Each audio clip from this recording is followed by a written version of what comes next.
তৈরি হবে বুঝুন, কেমন ট্রেনিং হবে বুঝুন। ধরা পড়েছে, পালিয়ে বেড়াচ্ছে, কেন তদন্ত হবে না?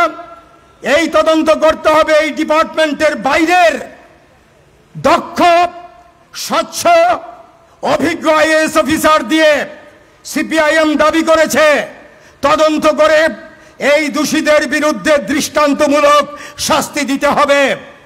আরেকটা দপ্তর আছে Tripura forest development and plantation corporation, এবং নাগিছড়া রাবার কাঠ যেখানে তৈরি হয় সেখানে বামফ্রন্ট সরকার এই সংস্থাগুলোকে লাভের সংস্থায় তৈরি করেছিল, পরিণত করেছিল।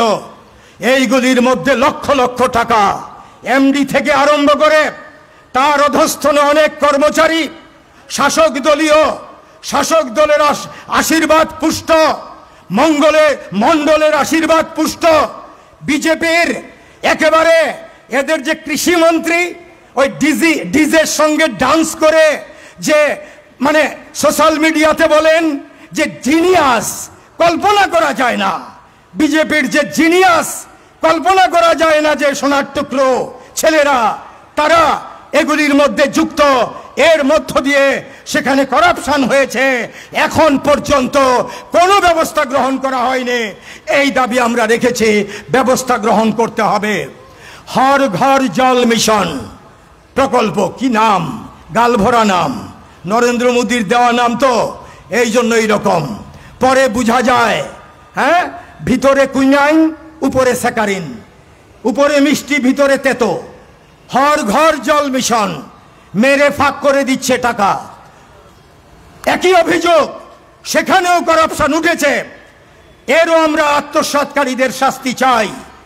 আর কি, আরেকটি অভিযোগ আমরা লক্ষ্য করেছি, খোয়াই আরেক এসপি অফিস আজকে রয়েছে দেশের কথা পত্রিকায় না, দৈনিক সংবাদের লাস্ট পেজ পড়বেন, আছে করাপশন, কোনো ব্যবস্থা নাই।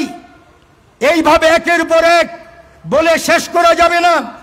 এডিসিতে চলুন, এডিসির মধ্যে এডিসির যারা মাতব্বররা, ওদের যিনি গডফাদার, এই আগরতলা শহরের রাজবাড়ির মধ্যে বসে আছেন।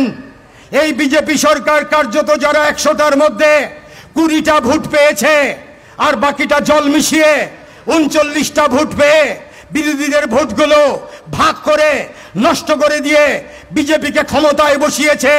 তলে তলে লাইন করে নিজের বোনকে এমপি করেছে, আনারস চিহ্ন বাদ দিয়ে পদ্মমার্কায় ভোট চাইছে।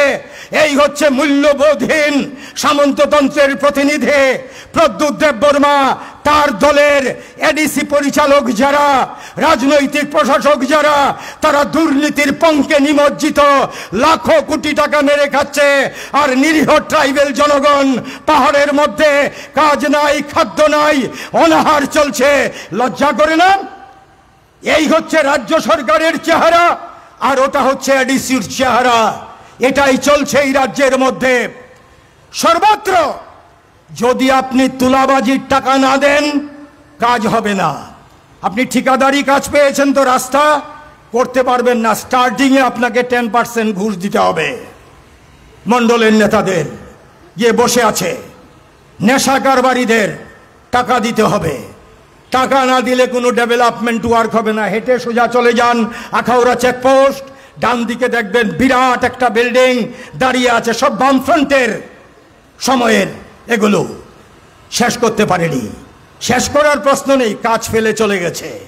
টাকা তুলাবাজি চলছে, যে কোনো কাজ আপনি পাবেন সেখানেই গিয়ে বলছে কাটমানি দিতে হবে। এই হচ্ছে ডাবল ইঞ্জিন গভর্নমেন্টের অবস্থা।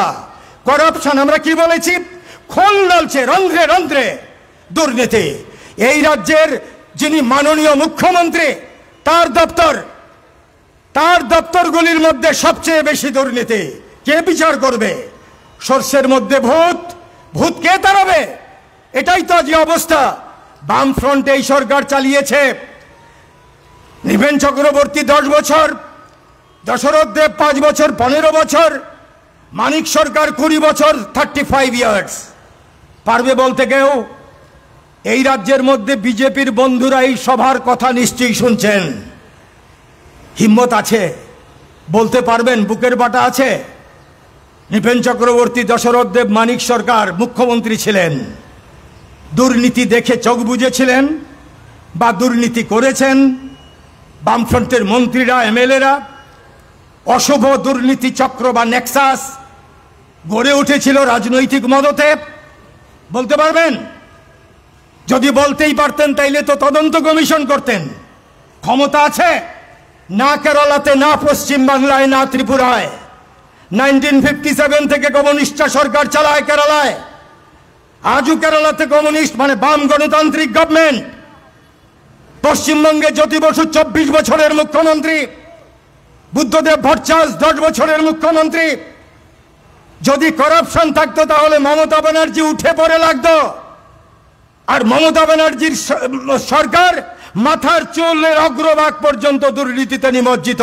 আমি কথা প্রসঙ্গে বললাম, আজকের মিটিংয়ে এটা আলোচ্য নয়। কাজে ওই হচ্ছে ওই দলগুলো। আর এখানে এখানে বিজেপিকে আমরা দেখছি। আজকে যদি বিজেপি না আসতো এই রাজ্যে 18 সালে, তাহলে বিজেপিকে আমরা বুঝতাম না কিরকম অপদার্থ, কিরকম ফ্যাসিস্ট সুলভ গভর্নমেন্ট, কিরকম দুর্নীতিগ্রস্ত গভর্নমেন্ট এবং প্রশাসন এটা হতে পারে। এই হচ্ছে বিজেপির চেহারা। এর বিরুদ্ধে আমাদের প্রতিবাদ। মানুষের কাছে আমরা যেতে চাই, মানুষকে আমরা বলতে চাই যে এই সরকার এই রাজ্যের মধ্যে একের পর এক অন্যায় কাজ করে চলেছে। জনবিরোধী সরকার, মানুষের ঐক্যনাশী সরকার, উন্নয়ন বিরোধী সরকার, কাজ এবং খাদ্যের ব্যবস্থা করতে পারে না এই সরকার, বেকারদের কাজ দিতে পারে না এই সরকার, সব দিক থেকে ব্যর্থ এই সরকার। এই সরকার জনগণ কর্তৃক ধিক্কৃত। এই সরকারের বিরুদ্ধে গণপ্রতিরোধ গড়ে উঠেছিল 23-এর নির্বাচনে, কিন্তু সম্ভব হলো না। এই মাথার বেইমানির ফলে এই রাজ্যের জনগণ এই সরকারের বিরুদ্ধে ভোট দিয়েছে। মেরে কেটে নানা রকমের জোর জবরদস্তি 9% ভোট, এটাই হচ্ছে ঘটনা।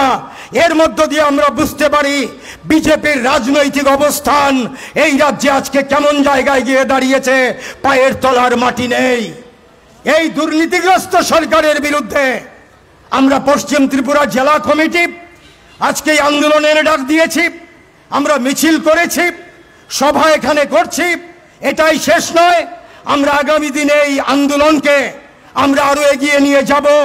যতক্ষণ না জনগণ কর্তৃক নিন্দিত ধিক্কৃত এই সরকার শাস্তি পাচ্ছে, ততদিন আমাদের সরকার আন্দোলন চলবে। এবং এই আন্দোলনে আমরা আরো বৃহত্তর অংশের জনগণের সমর্থন চাই। সর্বশেষে আমি যেটা বলবো, বিজেপির মধ্যে যারা রয়েছেন তাদের মধ্যে যদি কারোর বিন্দু মাত্র বিবেক থেকে থাকে, নাই মনে করি না থাকতে পারে, থেকে থাকে, শুধু বামপন্থীদের প্রশ্ন না, যারা না বুঝে বিজেপির সঙ্গে এখনো আছেন, বিজেপিকে চিনতে হয়তো আর একটু সময় লাগবে। আপনার কাছে বিনম্রভাবে বলতে চাই, এই বিজেপি জনগণের কিছু ভালো করতে পারে না। এই বিজেপির ইতিহাস অন্ধকারময়। এই বিজেপি মানুষের বিভাজনে বিশ্বাস করে।